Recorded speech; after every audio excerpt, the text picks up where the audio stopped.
நீ உன் ஆழ்மனதில் என்னை நினைத்து முருகா முருகா முருகா என்று அழைத்த குரல் கேட்டே உன்னை நான் காண வந்துள்ளேன் பிள்ளையே.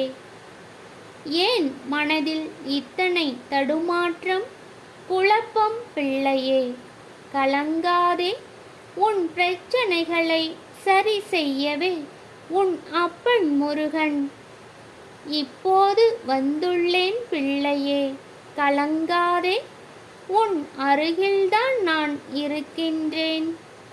சந்தோஷம் உனக்கு தரும் நற்செய்தியை நான் தந்திடுவேன். உன் குழப்பமும் கலக்கமும் நான் நீக்கிடுவேன் பிள்ளையே.